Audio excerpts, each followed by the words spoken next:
Pour appréhender votre esprit, il est essentiel de reconnaître qu'il représente la partie de vous en quête de sens et de finalité. C'est une manière de s'identifier à lui. Une autre perspective pour comprendre l'esprit est de le voir comme la part de vous qui est naturellement attirée par l'espoir. Cela peut être une autre interprétation de l'esprit, cette portion de vous qui est inclinée vers l'espoir. Cela parle à tout le monde, n'est-ce pas? Cette partie de votre esprit irrésistiblement attirée par l'espoir, qui refuse de succomber au désespoir, celle qui doit croire en la bonté, en quelque chose de supérieur. C'est votre lumière intérieure. Mais cette lumière a besoin d'être définie. À quoi ressemble-t-elle? Elle ressemble à l'espoir, elle évoque l'espoir, elle reflète la grâce lorsqu'elle est véritablement lumineuse. J'ai compris cela. Tout le monde peut le comprendre, car personne ne souhaite vivre dans le désespoir. C'est la part de vous qui affirme « Non, non, je dois garder espoir ». Voilà une phrase à partager sur X. Votre esprit est cette partie de vous qui ressent l'espoir. Oui, c'est exactement cela, et tout le monde acquiesce. Je comprends, je vois, je saisis. Alors vous dites que, d'un point de vue spirituel, le monde physique est en réalité notre salle de classe. Mais le défi pour chacun de nous dans cette salle de classe est le suivant. Allez-vous faire des choix qui renforcent votre esprit ou qui épuisent votre énergie? J'apprécie que vous ayez abordé ce point, car j'ai moi-même adapté cette idée plus tôt aujourd'hui, en expliquant à quelqu'un que je vois le monde comme une grande salle de classe. J'ai probablement lu cette idée dans ce livre il y a 15 ans et je l'ai réinterprétée pour l'expliquer à ma façon. C'est ainsi que je perçois le monde, comme une immense salle de classe. C'est pourquoi le concept de ce que nous faisons avec cette chaîne, Life Class, en utilisant la vie des autres comme une leçon, en utilisant votre propre vie comme une leçon, est si stimulant pour moi. En effet, c'est exactement cela. C'est l'école de la Terre. Pensez à chaque aspect de votre vie comme une opportunité d'apprendre, comme une leçon, une quête de vérité. Chaque choix que nous faisons nous donne du pouvoir ou nous en draine. Nous choisissons soit d'accorder de la grâce à quelqu'un, soit de la lui refuser, soit de lui donner du pouvoir, soit de lui reprendre.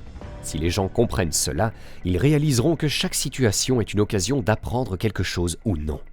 Ainsi, chaque choix que nous faisons soit renforce notre esprit, soit le vide complètement. Il n'y a pas de demi-mesure. En parlant d'apprentissage, la chaîne S'enrichir vous offre la possibilité de découvrir gratuitement 5 idées de chaîne YouTube pour générer 1 000 € par mois sans montrer votre visage. Cliquez sur le premier lien dans la description de cette vidéo pour y accéder dès maintenant. Cliquez sur le lien, chargez la page dans un nouvel onglet et continuez le discours d'Oprah Winfrey. Il n'y a vraiment pas de terrain intermédiaire. Il n'y en a pas. Il n'y a pas d'autre manière de le dire. Vous avancez soit dans la direction de l'amour, soit vous vous en éloignez en allant vers la peur. C'est la réalité, il n'y a pas d'autre choix. Même dans une situation aussi banale que de choisir quoi acheter à l'épicerie, si votre instinct vous dit de ne pas acheter quelque chose et que vous choisissez d'ignorer cette voix intérieure, même dans cette petite décision, vous avez choisi la peur. C'est incroyable, parce que vous avez bloqué votre intuition. Donc, chaque jour, dans les petites comme dans les grandes choses, nous nous donnons du pouvoir ou nous le perdons. Je comprends cela, je le saisis vraiment. Ma vie est guidée par mon être, et cet être nourrit l'action. J'aborde les choses d'un point de vue centré, focalisé, avec compassion. C'est dans ma nature. Je cherche à comprendre et à être compris, et je désire me connecter avec les autres. Ce que je veux dire, c'est que le secret de la réussite de mon émission pendant 25 ans réside dans le fait que les gens du monde entier pouvaient se voir en moi. Ils pouvaient s'identifier à moi.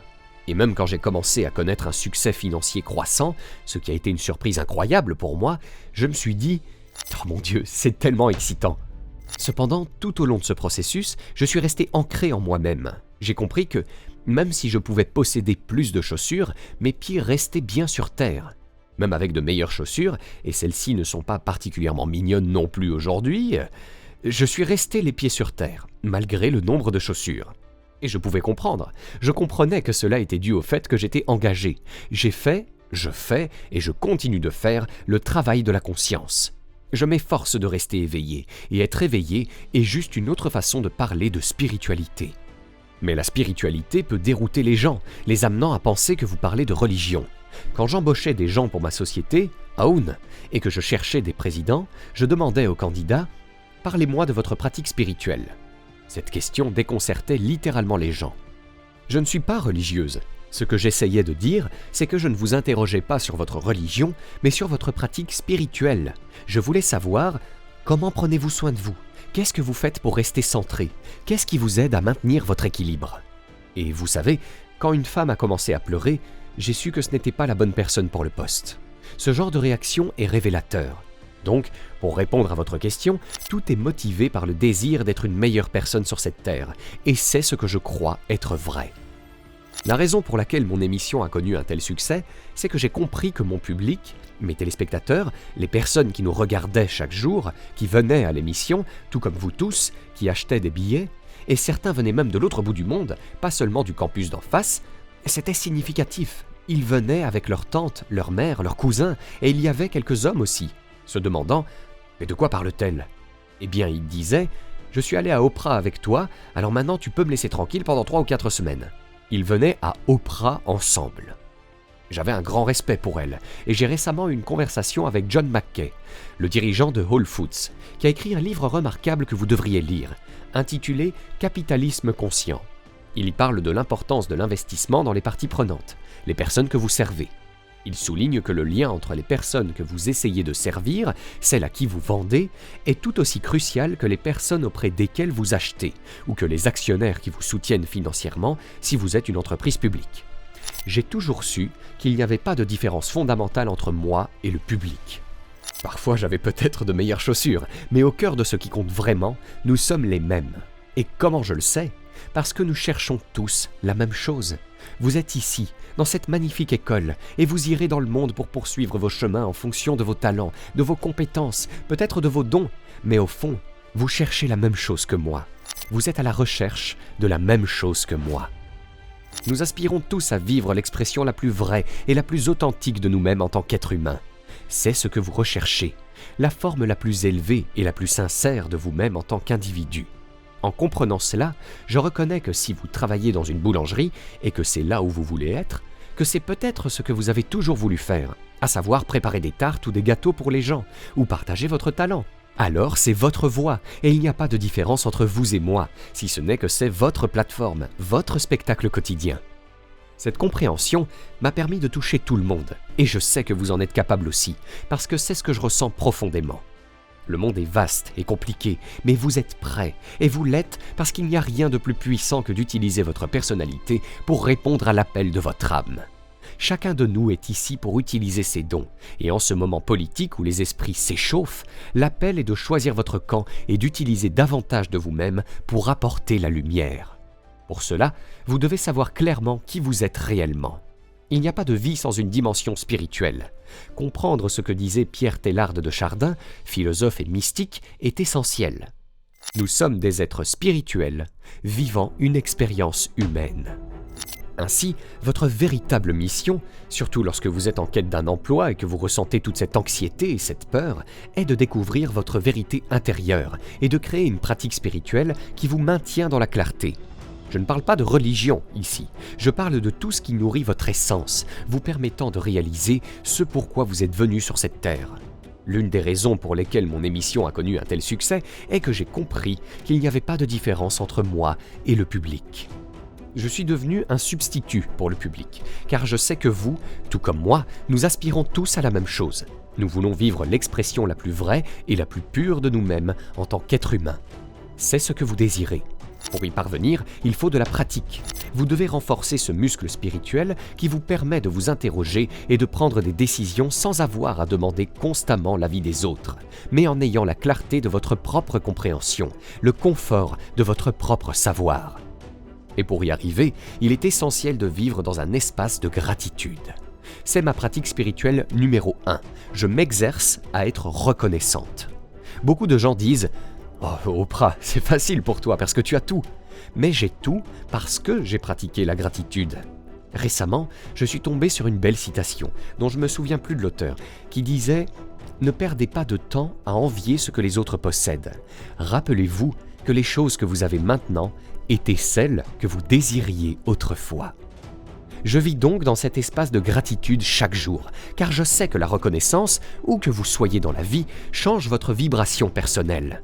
Vivre dans la gratitude, quel que soit votre lieu ou votre situation, transforme votre perspective et votre expérience de la vie. Lors de ma discussion avec Sheryl Sandberg à propos de son livre Option B, elle a évoqué la perte tragique de son mari bien-aimé, Dave. Quand je lui ai demandé comment elle avait surmonté cette épreuve, elle m'a répondu « en pratiquant la gratitude ». Au début, j'étais sceptique, mais j'ai alors commencé à noter chaque jour 3 choses pour lesquelles j'étais reconnaissante. J'ai réalisé « oh, je fais ça depuis des années ». Car quand vous vous levez le matin en pensant à ce que vous allez écrire ou à ce que vous allez vous dire à la fin de la journée pour vous remercier, vous voyez le monde différemment. J'attends parfois juste que quelqu'un me tienne la porte pour voir si cela figurera sur ma liste. Certains jours, tout ce que vous avez est « je respire encore », parce que la vie peut être compliquée, mais pratiquez la gratitude comme une pratique spirituelle pour vous aider à grandir, pour vous rapprocher de la vérité de qui vous êtes, c'est l'une des choses les plus précieuses que j'ai jamais expérimentées. J'ai des journaux et des journaux remplis de 5 choses pour lesquelles je suis reconnaissante chaque jour. Si vous ne me croyez pas, essayez ceci maintenant. Fermez les yeux, tous ici. Je vais le faire pendant 5 secondes. Inspirez et en expirant, dites merci.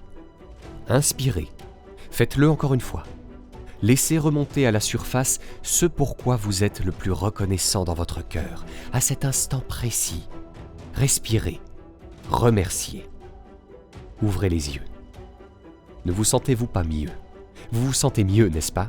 Des études ont montré que si vous passez seulement 17 secondes par jour dans un espace de présence et de gratitude, vous changez littéralement votre vibration. Si vous ne pouvez pas accorder 17 secondes à cela, vous ne méritez pas une bonne vie.